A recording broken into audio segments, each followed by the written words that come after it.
You're listening to The Martin Houston Show on Tide 100.9 in Tuscaloosa. 100.9 app. The song was very convincing. Earn 1.5% cash back on all your holiday purchases with the Capital One Quicksilver Card. What's in your wallet? Terms apply. See CapitalOne.com for details. Here's a taste of something that you missed from the Doug Gottlieb Show. Ready?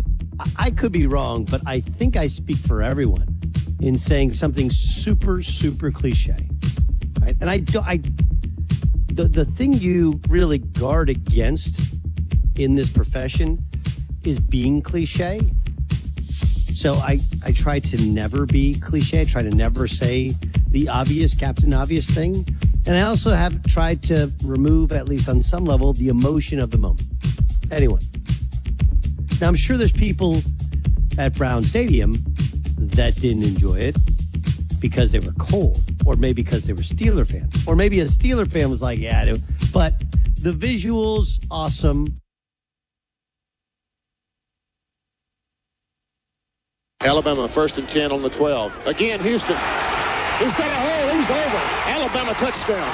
I'm just wondering if your listeners know how good a football player you were. I can still see you playing that fullback, knocking those players out of the way. And I believe I could have run behind you. Martin, I can remember when we came to summer and you were playing fullback up there, and I saw you in the weight room and watched you work out in the weight room. If you were strong enough to pick up the whole weight room. I wanted to recruit you, and our running back coach didn't take the pass.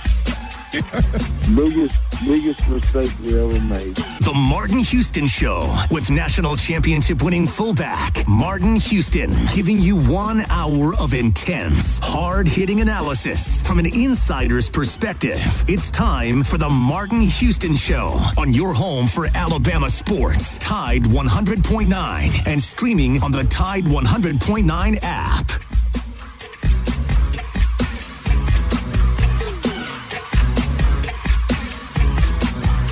Good morning. Welcome into the Martin Houston Show with Martin and Xavier, powered by Box Eye Care. It's a beautiful Tuesday morning, and we're live, local, and ready to get things rolling right here on your home for Alabama Sports, Tide 100.9 and 12:30 a.m. WTBC. So glad you've chosen to get up and at 'em with us on this beautiful morning. We'll add DC Capstone report to the conversation. X is out on assignment this morning, so we'll invite you to get in, take his spot on the Empowerment Strategies and Solutions hotline. We speak, we coach, we train. We'd love to hear from you this morning on Alabama and what they have going on. We got some great topics and a great show lined up for you, so we don't want to get it rolling without you. We've already had Ricky Talley jumping in on the conversation before we even went on the air live, talking about they need to start running the ball. There's more to offense than Milroe. Stop with the freaking running plays every other down. We'll talk about that. I'm gonna put on my football nerd hat today and talk to you about why this offense may have struggled and why or what should be being taught that would take the offense. If we're going to call the plays we're calling, what are some of the things we need to do differently that would possibly help these plays work a little better? We'll also talk about the Auburn Tigers. All right, the Auburn Tigers talking smack. So as DC joins the conversation today, we're going to have him, of course, give us his ugly from the game. I don't know if there was any good or not, but if he has some good or bad, he can throw that in there. Well, if time permitting, we'll throw in a little bit of complete this statement, and we'll talk about what went so wrong on Saturday. And, of course, playing off of the wordsmithing a little bit, DC, Auburn Tigers making a huge mistake with Hughe. Is Hugh Freeze messing up by letting his players talk this week? Is he doing the one thing that Bama needed to maybe have it right, have their mind right for Saturday? So we'll talk about those things and more. Remember that this is a day that the Lord has made, so let's rejoice and be glad in it. Take some time today to notice someone, love someone, serve someone, be the difference you want to see in the world today. Good morning, DC. How you doing, sir?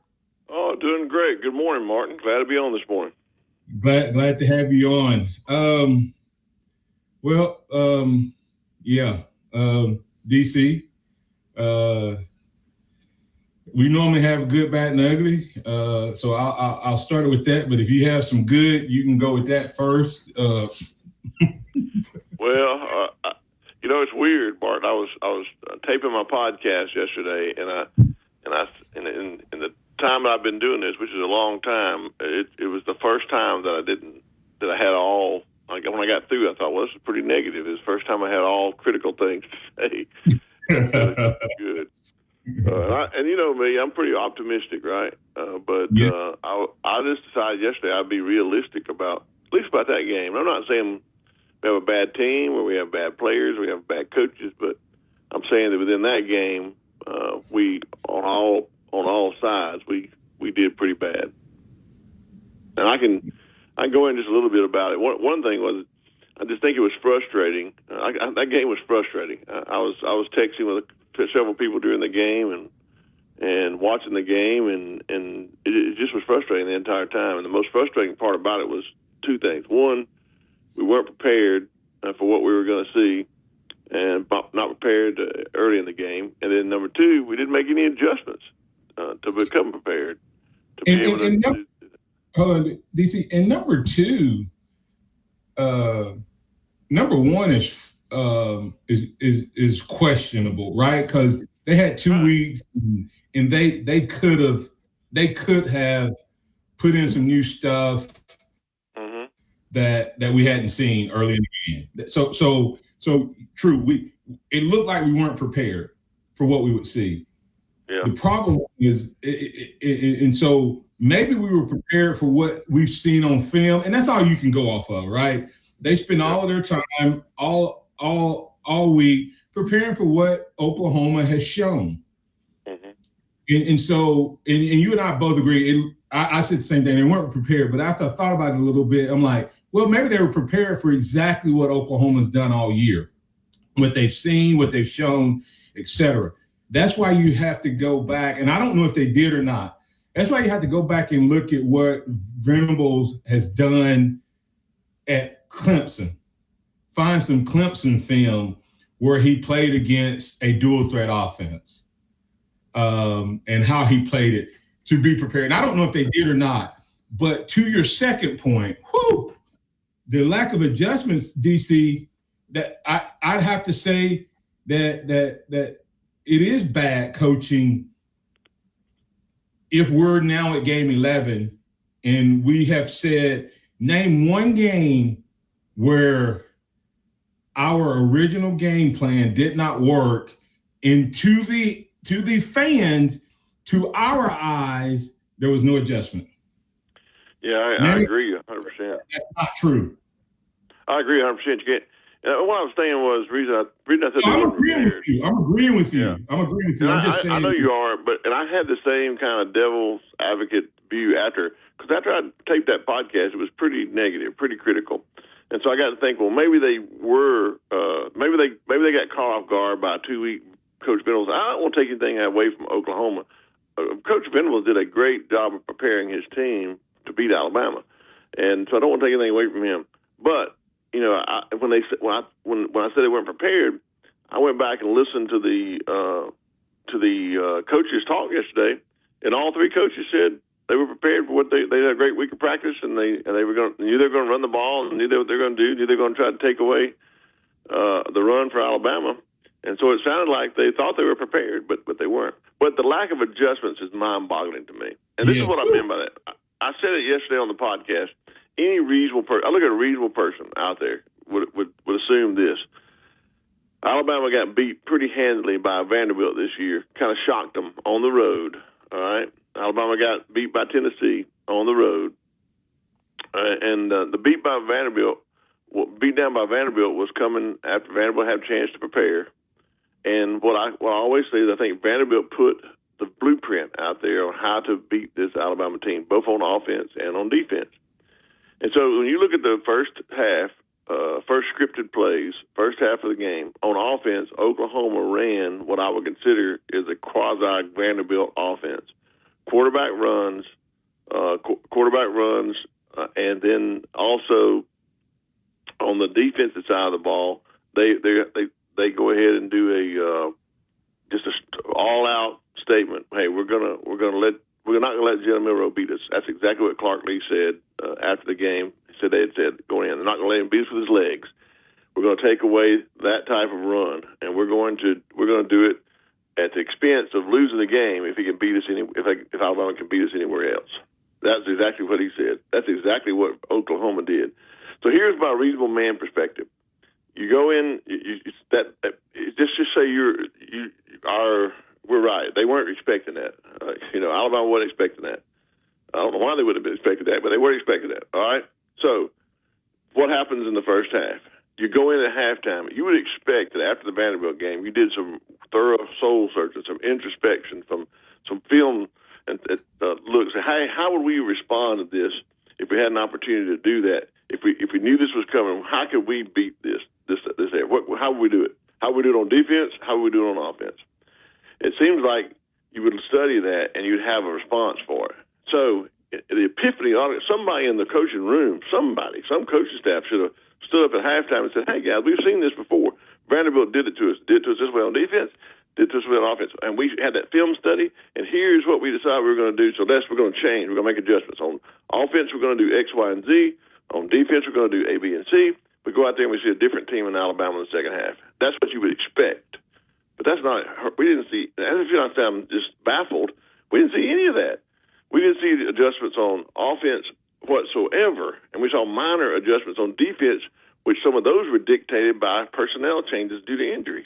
So that's why I was so frustrated. That's why I'm so baffled. Why didn't someone in the room stand up and say, hey, we've seen this before. This is how we said we was going to – this is how we dissect it. Let's go out and implement it. Let's go out and execute it in the second half. And I saw none of that. And I'm going to tell you, I talked to a defensive coordinator on Sunday, DC, and I asked him, how do you explain the lack of judgment? And Curtis Moore hits on it, so I'm gonna add his comment on the other side. And he literally said that sometimes coaches look and go, well, that's happening because we're not executing. And because we aren't executing, then we need to come back out and stick to it. Yeah. And that's what the coaches said yesterday in their press conferences. Two of them said that. Two offensive-minded coaches said the exact same thing. And I'm going to blow up that theory on the other side, because if you're 11 games in and you're a team that's prepared to go to the you're potentially on the cusp of getting to the playoffs and they can't execute it, what do you do? Yeah. Well, tell me this, Martin, before you go to break. In all honesty, I know you pretty well. You're one of the 16 coaches in that room at halftime. You would have stood up and said something. Guys, we've seen this before. We need to adjust and change, wouldn't you? Just be honest. Knowing your football I would have stood up and said, I know we're not executing very well. How much of that is us versus what they're doing? Yeah, and so that's why I put the lack of adjustments on the coaching staff. Execution on the players and somewhat on the coaches because of calling the plays and putting them in bad positions. But the lack of adjustment is on this coaching staff and not having one person feel like comfortable enough in the room to stand up and say, guys, we're going to have to make some adjustments. And that's where I find fault with this staff. I got one word on the other side I'm going to say when we come back. We'll get Alan in. We're going to get some of these comments. I'm going to talk about if we want to run the read option, we need to learn how to run it even more effectively. Okay. Correct. Execution is still part of the process, but how you're coached to execute it and what you do off of a triple option. That's what it's called, triple option. It's called triple for a reason. We're running We're not running running a triple option. We're running a single option. We'll be back on the other side to keep it rolling right here on the Martin Houston Show with Martin and Xavier, powered by Box Eye Care. We got DC Capstone Report in with us. You can get in on it too on the Empowerment Strategies and Solutions Hotline, 205-342-9904. Tide 100.9 traffic. Tuscaloosa traffic now from the Townsend Nissan Traffic Center. A very good morning to you and happy Tuesday. We're getting off to a nice and mellow start along the Tuscaloosa freeways and side streets. Nothing more than the construction zones and on Skyland Boulevard. But by the way, this in Cottondale, Skyland Boulevard between Clearview Hills and Pleasant Hill Drive, you have Railroad Bridge. Control growth. They also perform an important function by controlling blood pressure and minerals like calcium and potassium to keep the entire body healthy. Got timberland in West Alabama or East Mississippi? North River Timber Company has you covered. Since 2011, Courtney White, a registered forester, along with his expert team, have been managing timberland and harvesting timber across 4 West Alabama counties. They offer comprehensive timber management plans, reforestation services, and appraisals. Courtney White says timber is like money in the bank. Don't let your Open your Bible to the Christmas story. Be still and know that He is God. Merry Christmas from Taco Casa. Hey, I'm Martin Houston, and I want to tell you about exciting news happening at Box Eye Care. They've moved to their new location, bringing you a brand new lab, stylish new frames, and a fresh look just for you. Enjoy their expanded frame inventory, competitive prices, and faster service, all with the same great level of service you've come to know and trust. Discover this full-service eye care at Box Eye Care's new location. With their in-house lab, they offer unbeatable value and one of the largest frame collections in town. Schedule your eye exam today and walk out with new glasses in less than an hour in most cases. Visit boxeyecare.com. That's boxeyecare.com or call 205-342-0660. That's 205-342-0660. Visit them at 5003 Oscar Baxter Drive. That's Box Eye Care. Your vision, our priority. Tide 100.9 Tuscaloosa weather. The sky becoming mostly sunny today. Cooler, the high at 60. Clear tonight, the low at 40. Tomorrow, partly sunny during the day. Then rain and a few thunderstorms coming in here tomorrow night. The high tomorrow afternoon in the upper 60s at 68. I'm James Spann on the ABC 3340 Weather Center on Tide 100.9. It's 57 degrees in Tuscaloosa. Interact with the Martin Houston Show by calling us at 205-342-9904 or tuning into the Martin Houston Show on Facebook.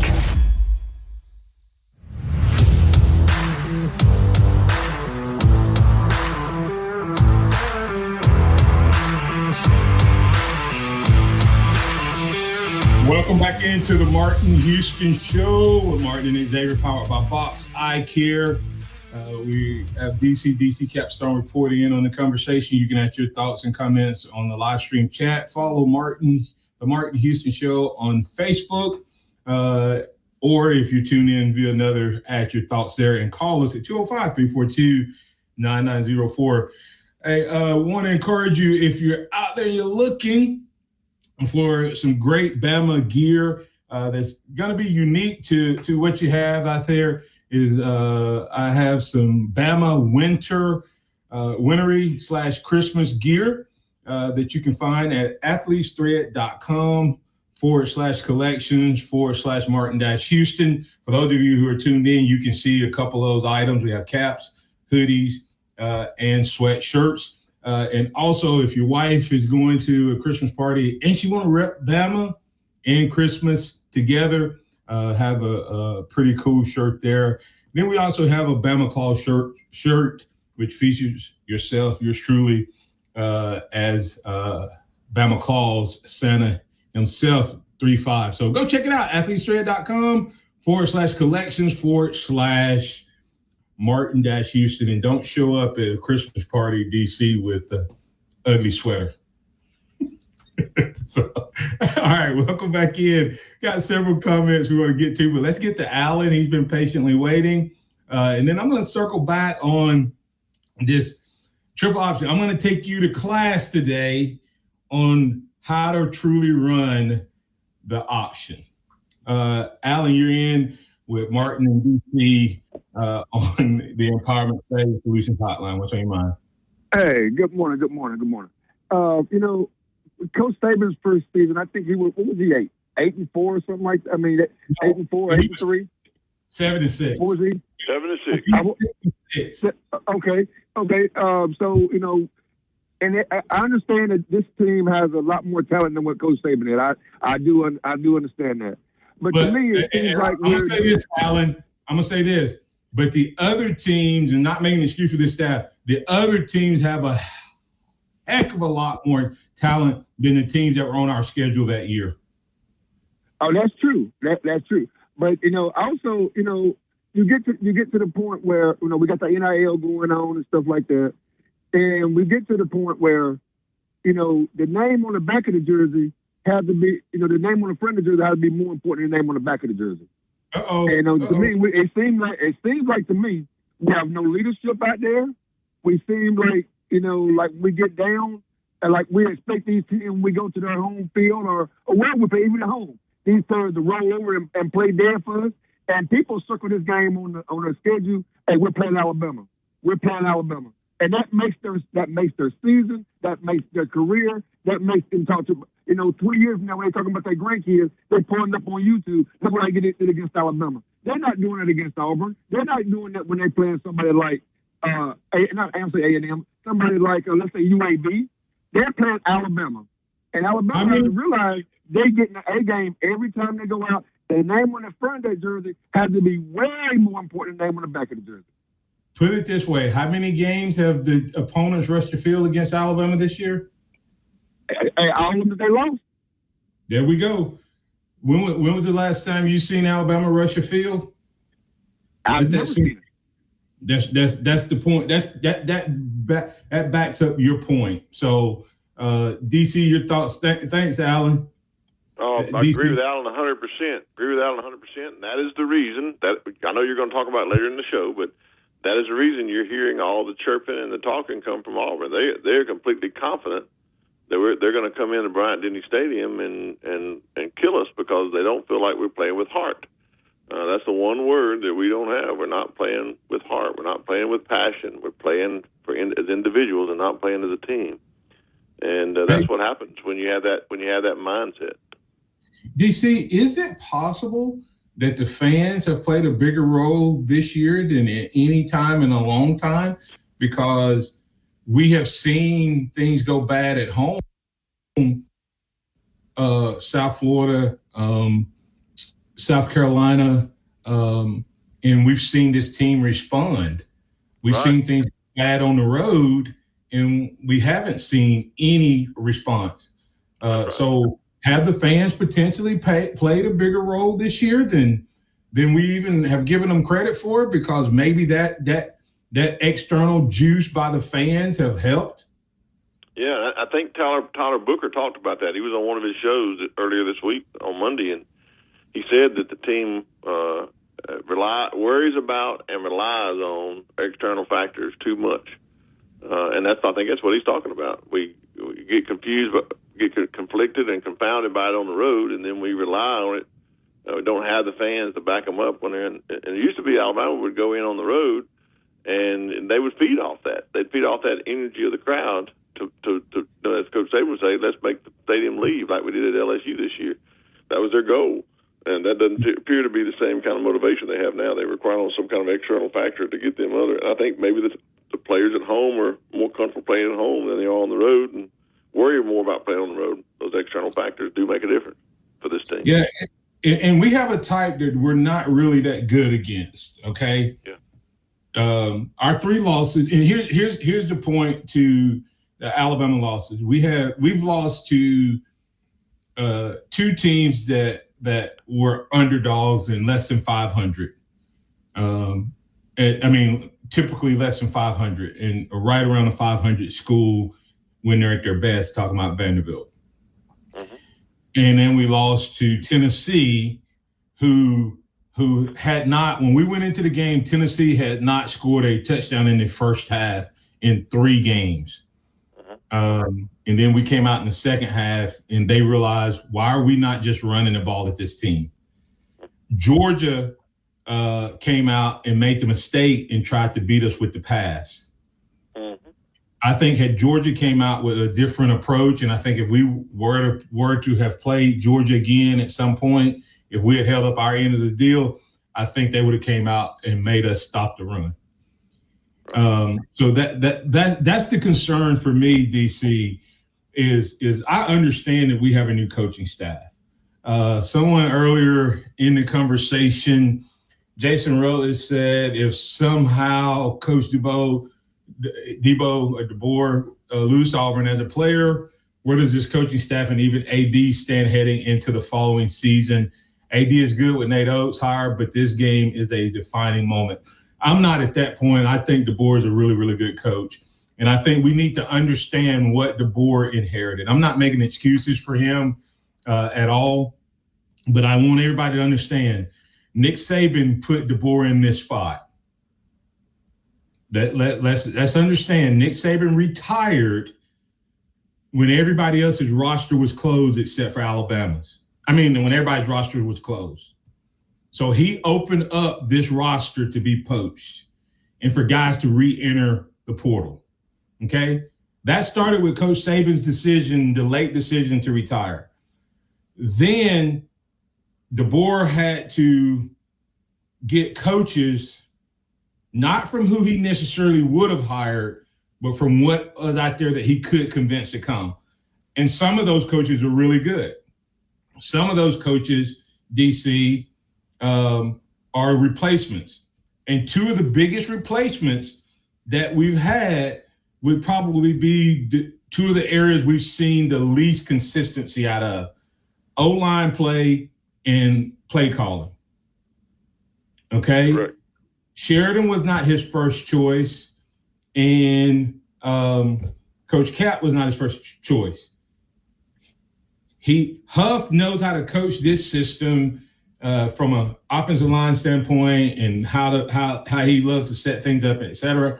And Grubb is a better play caller. You can know a system, but it's the in-game ability, DC, to call plays. That's where I'm concerned with it. And I told everybody I was going to talk about the triple option. I'm going to say that so we have time in the next break. But DC, that's what I want to say. I'm not ready for the head coach to change, but I do want to see a serious evaluation, and you should do that anyway. But I think there has to be a serious evaluation and ask yourself, do I have the best coach? This is all you have to ask. Do I have the best coach available at this position that I could bring in? Now, there may be better coaches out there, but they're not going to come here.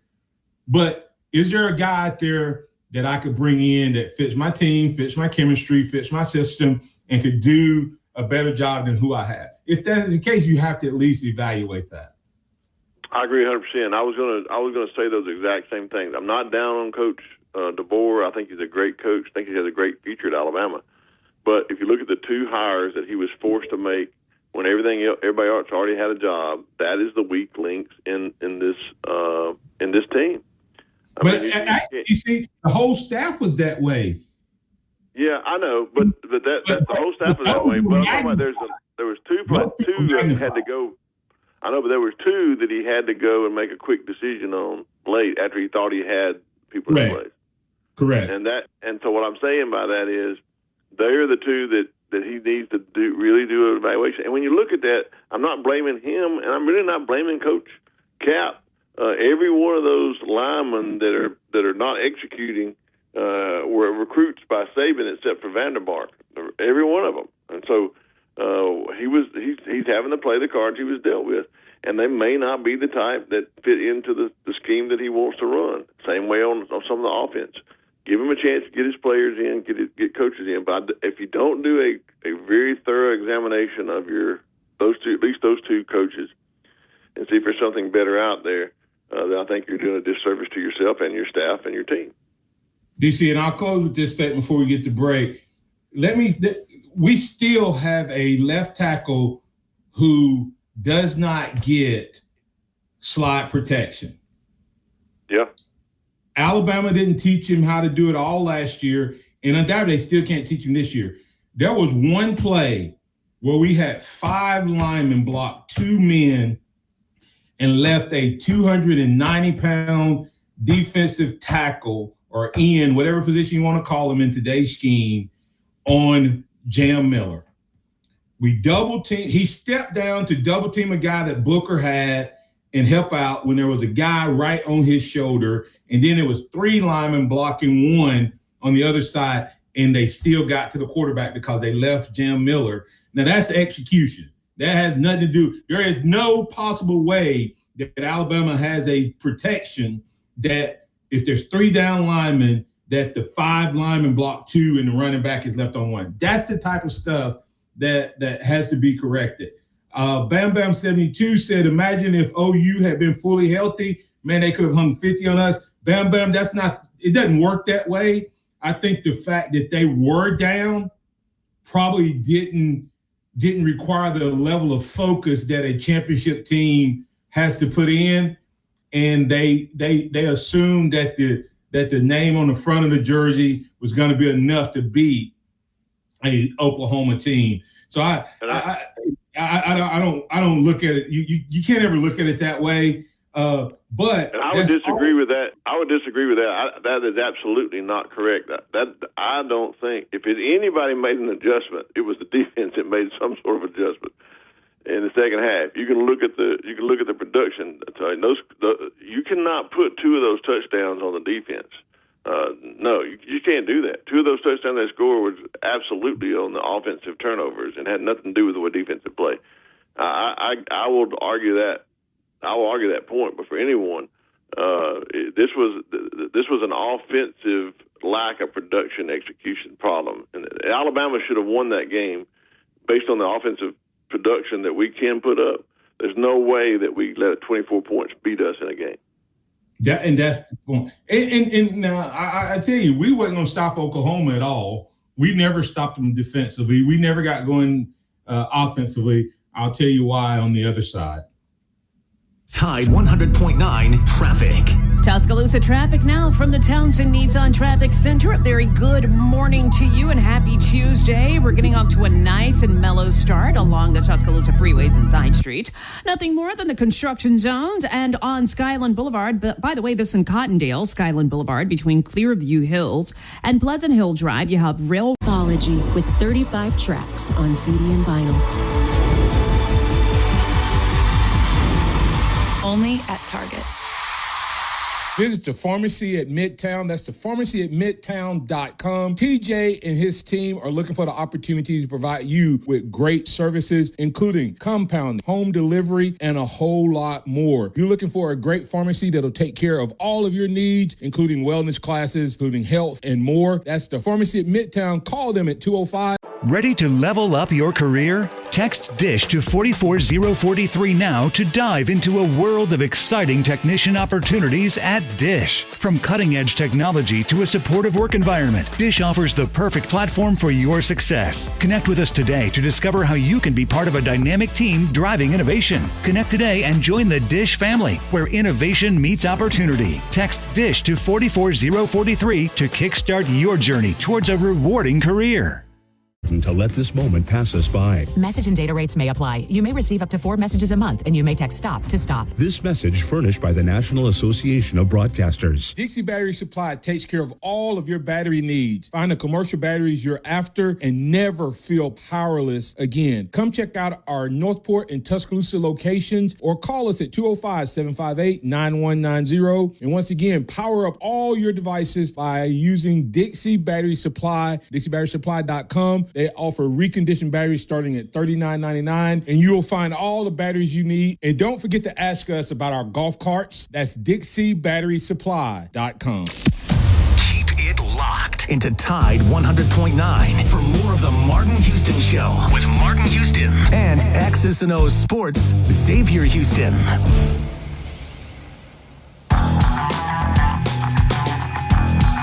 your study of Jalen Milroe, he's obviously a great quarterback. How important is it to be able to contain him and not let him get the edge this Saturday?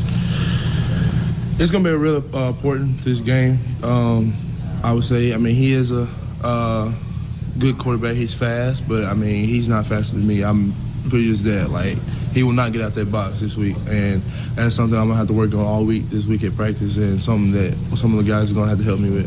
Same thing goes along with Ryan Williams. Kind of what have you seen maybe from him, too? He'll also be another freshman. Ryan Williams is Ryan Williams. Yeah, he's electric. He's all this and that, but in my eyes, he ain't really nobody to me. Ryan Williams is himself. He ain't no big-time player to me. Oklahoma to take them on, assuming you got a level of physicality, punch them in the mouth. What's your message to this group about bringing that physicality and accepting this challenge?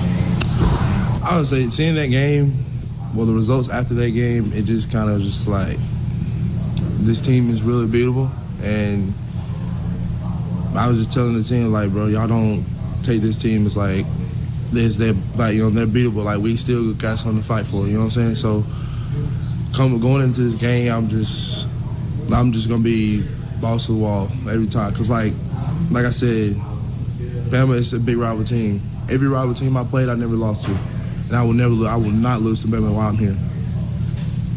From your study.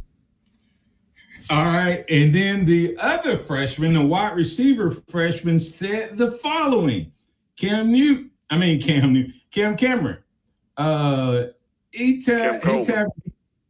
Coleman. He tabbed it as a revenge tour, and said this is going to be. Well, hold on, let me make sure I get out. We're going into their place, and we're really going to. Just going to go into their crib and just take over and have fun while we're doing it. This is going to be some of the last memories we make with each other. So let's go make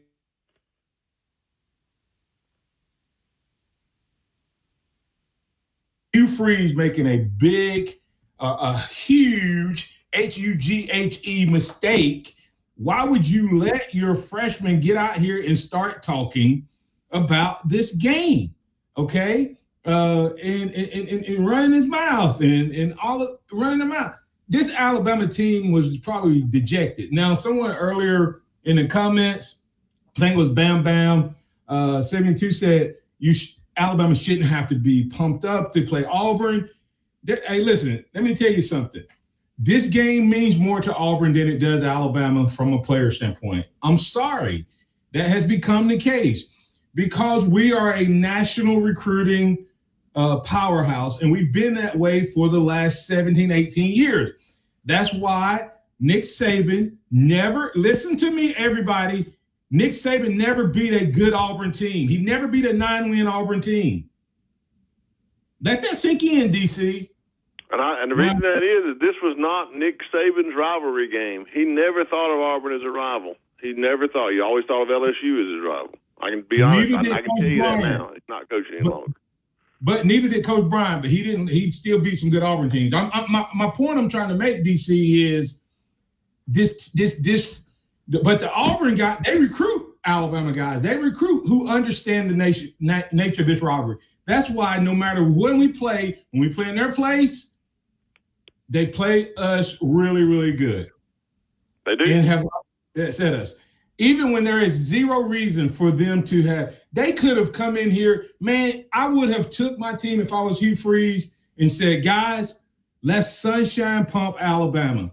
Let's talk about last Saturday being an anomaly. This team was one game from playing for the SEC championship. We're going to go up there and we're going to give it our best. We're going to try. We have something to play for. I would have been sunshine pumping Alabama to the gill. I would not have given them anything,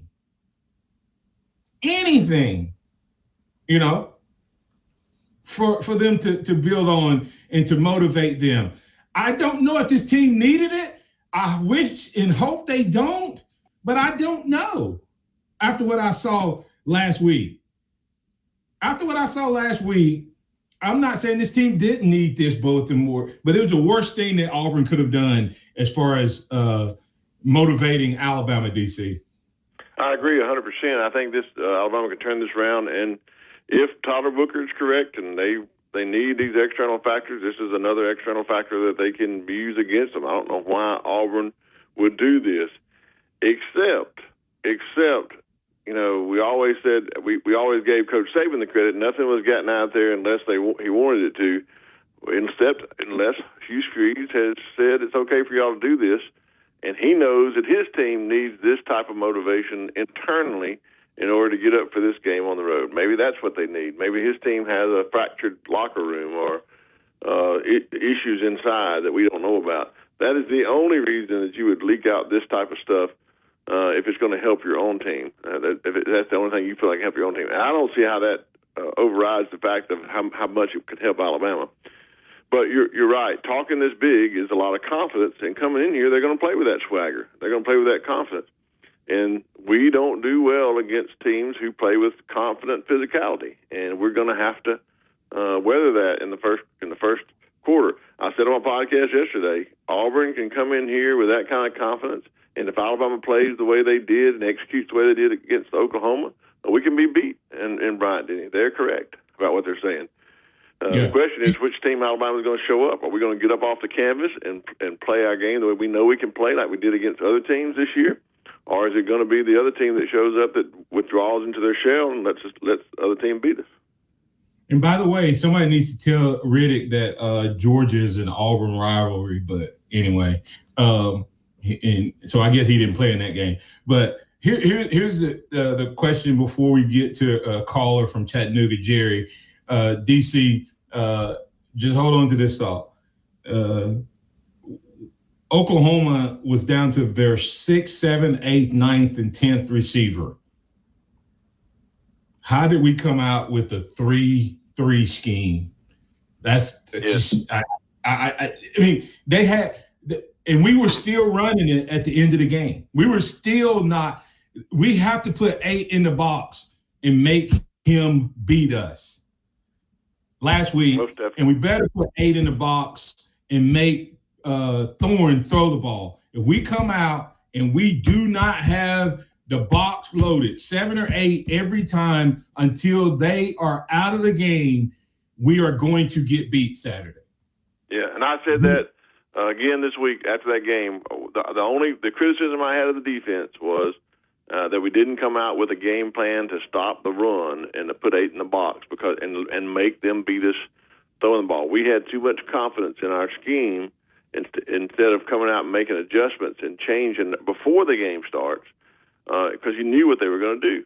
That's the confidence. That's the problem I had with the defense. If you look at the game, the defense didn't do a bad job overall on certain aspects. I didn't see anything good from defense. Well, you just got to go back and dissect the plays. There were about 7 or 8 plays that they gashed us on, and there were some times that we stopped those plays.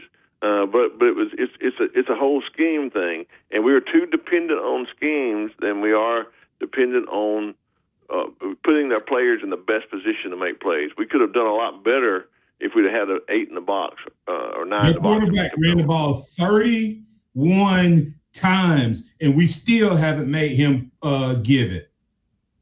Correct. I mean, that's you can't explain that. You can't. I mean, that's what I'm saying. You got to stop that play. You got to do that. There's no doubt about it, and we didn't do it.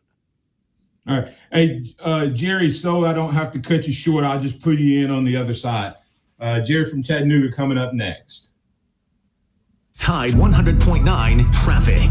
Tuscaloosa traffic now from the Townsend Nissan Traffic Center. Well, happy Tuesday to you. And since it is Tuesday, that means things get a little heavy. So we've got volume starting to crank up on 43 in the northbound lanes to White Dogwood Lane. And this is going to take motorists back a ways to Flatwoods Road. And then we've also got, the itty bitty slow goes at the intersection. There are thousands of kids who've been waiting over a year. and their weight. Sponsor a child with compassion today.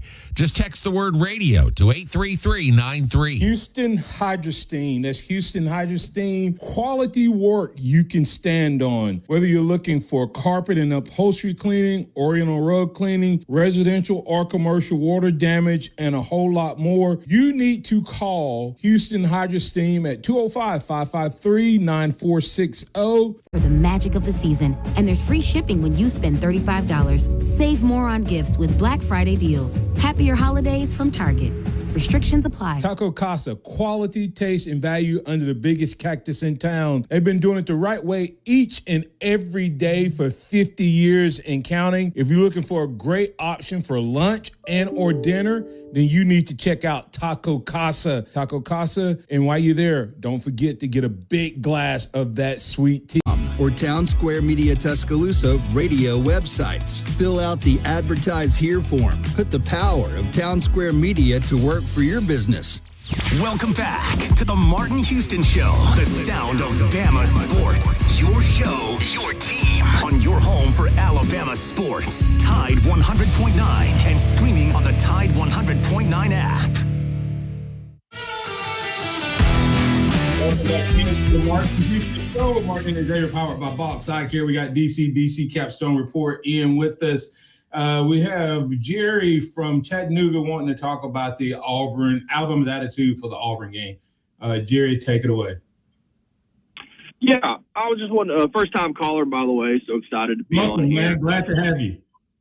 Hey, I appreciate it. Hey, just kind of wanted to talk, attitude, but also what do you think the game plan is going to be for Saturday, considering, we have an identity as an offense, which is, with Milroe, of course, he's arguably one of the most athletic and dynamic playmakers in college football, but the offense doesn't get going unless he gets going. Well, when you have a team that's going to put 8 in the box and try to stop him, what kind of scheme do you have to come up with in order to get him comfortable, getting him throwing the ball around, but also still managing the run with that? Jerry, let me remember I told you triple option, and I'll probably tomorrow dig deeper into this, but really quick, Jerry, Oklahoma actually didn't put 8 in the box.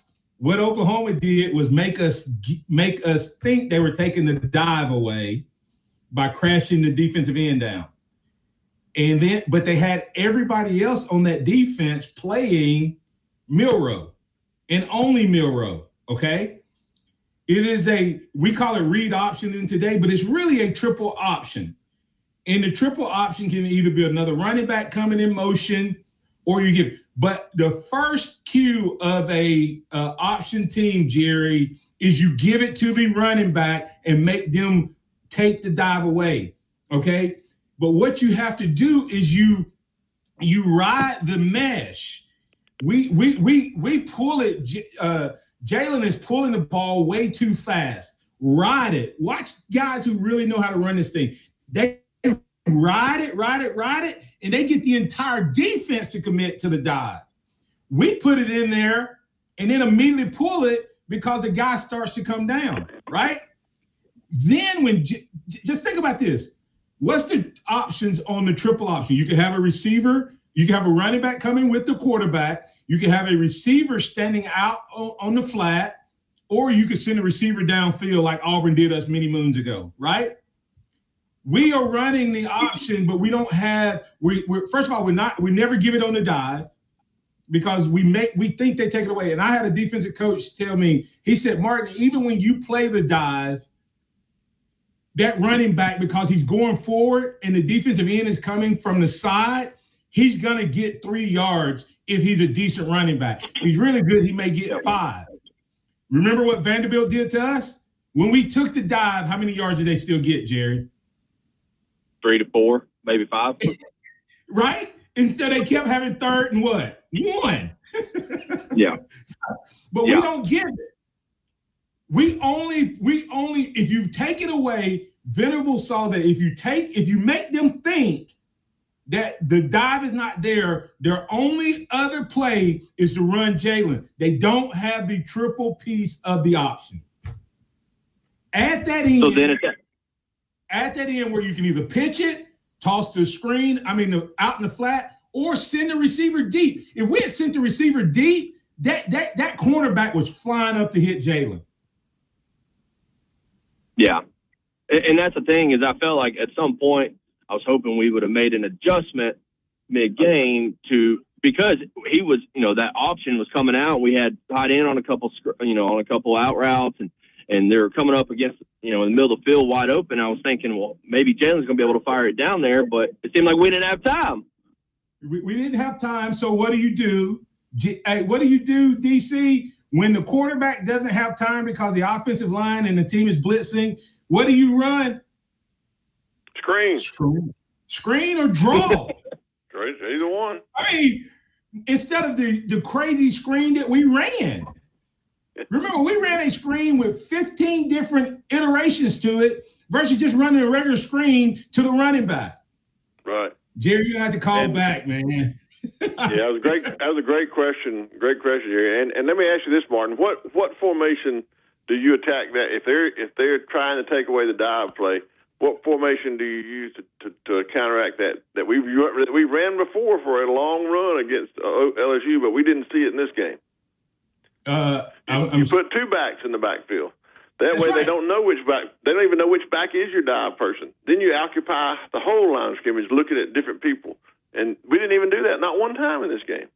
Right, and guess what? Oklahoma ran, DC. They ran the dive play, except they used the quarterback to do it. Mm-hmm.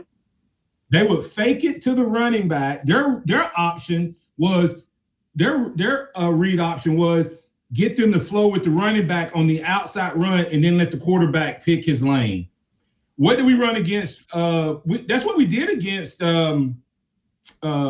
LSU, that's exactly what we ran. We didn't run it one time in this game. So, DC, who you got Saturday? Well, I got Alabama winning 31-27. Woo! Got a close one, 31-27. All right, DC. Our tiebreaker is total yards for Alabama. Total yards for the running back. Let's do running back. Total yards for the running back. For the running backs, I'll say 110. Hey, by the way, DC, I looked at it. The top running back for Ohio State only has 135 carries, and Travion Henderson only has 98. So it's not that the other running backs are getting running a lot more. It's just that our quarterback has 135 touches versus their quarterback only has 68. So that's exactly right. Yeah. So we have to figure that out. We have to call some runs and dives. Tell them where they can find you real quick, DC. DCCapstonReport.com, DC Capstone Report on Facebook. You can listen to us on Spotify, on YouTube.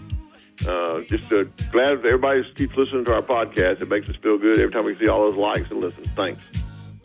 All right. That's DC. I'm Martin Houston. This is Martin Houston Show. Remember this, trust him with all ways. Lean not your own understanding. All your ways acknowledge him and he will direct your path. Thanks, Box Eye Care. Go check them out, boxeyecare.com for powering the Martin Houston Show with Martin and Xavier. Roll Tide, everybody.